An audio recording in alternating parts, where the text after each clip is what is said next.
Are you buying property in Nassau County and want to avoid costly surprises? Well, you're in the right place. Welcome to this explainer. Today, we're diving straight into a massive topic for anyone dealing with real estate in New York.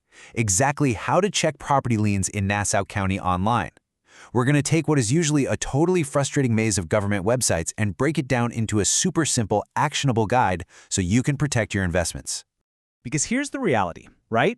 Discovering a hidden debt attached to a property you just bought, or maybe one you're trying to sell, is an absolute nightmare.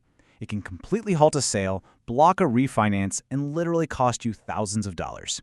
So we're going to walk through exactly how to uncover these hidden financial traps before they have a chance to spring.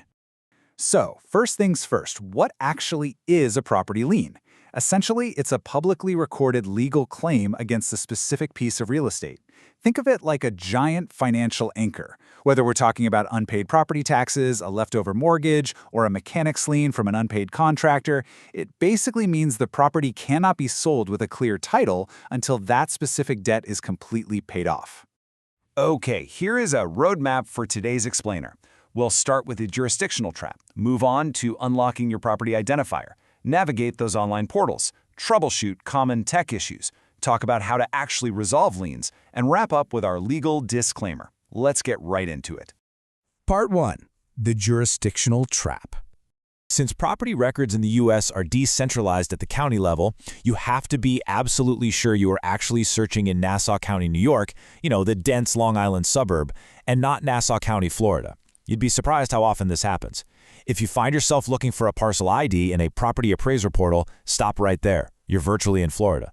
For New York, we need the Department of Assessment and a highly specific identifier known as an SBL.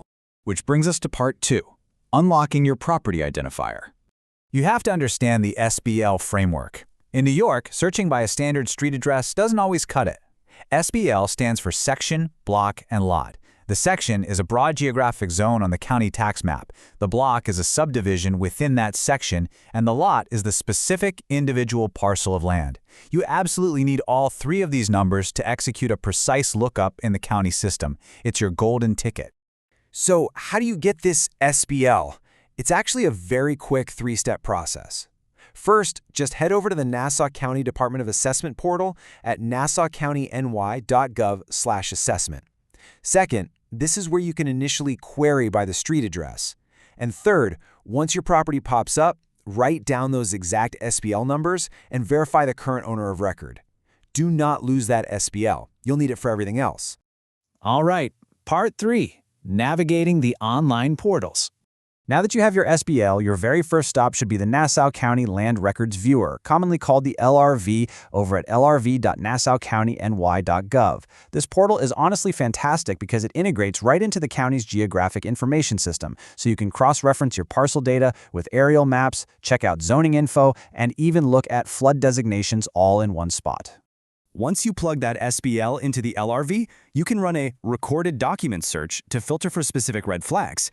You can pull up deeds mapping out the chain of ownership, mortgages showing bank claims, a list pendants, which basically means there is pending litigation, mechanic's liens from unpaid contractors, and satisfactions, which are great because they prove a past debt was officially cleared.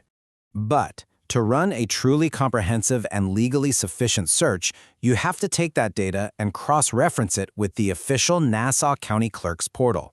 This runs on the Avenue Perfect Vision engine, and you can find it at i2f.uslandrecords.com/ny/Nassau. This right here is the heavy-duty database the real estate pros actually use to view the official scanned legal documents. Now here is a massive caveat. Do not assume the internet has everything.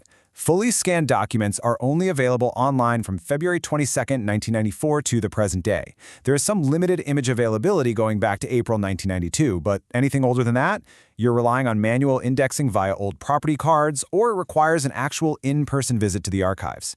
And because of those historical limits, you just have to be prepared for the practical realities of dealing with municipal records. For certain older documents, or if you need certified hard copies, you might actually be required to use the Minola Dropbox or physically mail a request, along with payment and a self-addressed stamped envelope to 240 Old Country Road. The online system is incredibly powerful, but it's definitely not all-encompassing.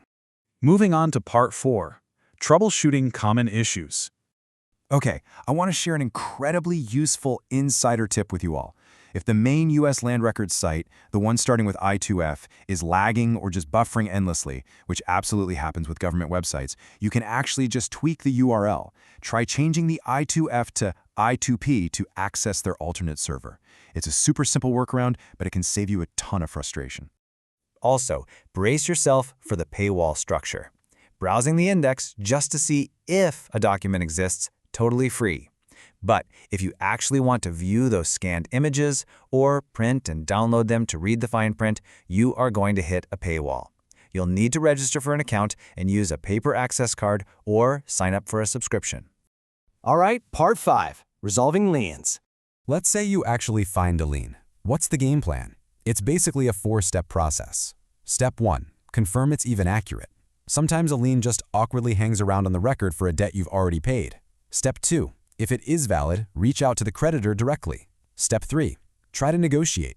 A lot of times, creditors will happily accept a lower lump sum payment just to get it off their books.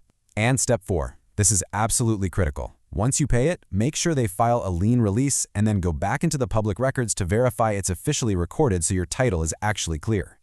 But look, here is the big takeaway. While running this DIY search online is a fantastic way to do preliminary research and go in with your eyes open, it absolutely shouldn't replace professional help.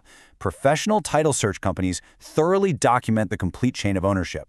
Plus, obtaining title insurance is really your ultimate bulletproof safeguard against undiscovered historical liens or weird errors in the public record. And finally, Section 6, our legal disclaimer and final thoughts. As promised, here is our mandatory but very important reminder.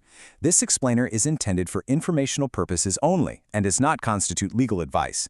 Real estate law is incredibly complex and highly specific to your individual circumstances. Always consult a real estate professional, title agent, or legal advisor for personalized assistance before you make any major financial decisions. So I want to leave you with this final thought to chew on. You now know exactly how to secure your SBL, navigate the LRV, and master those post-1994 online portals.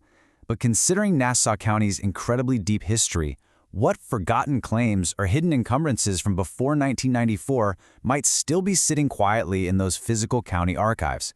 It just goes to show that true due diligence often means digging quite a bit deeper than the digital surface. Thank you so much for joining us on this explainer, and happy researching.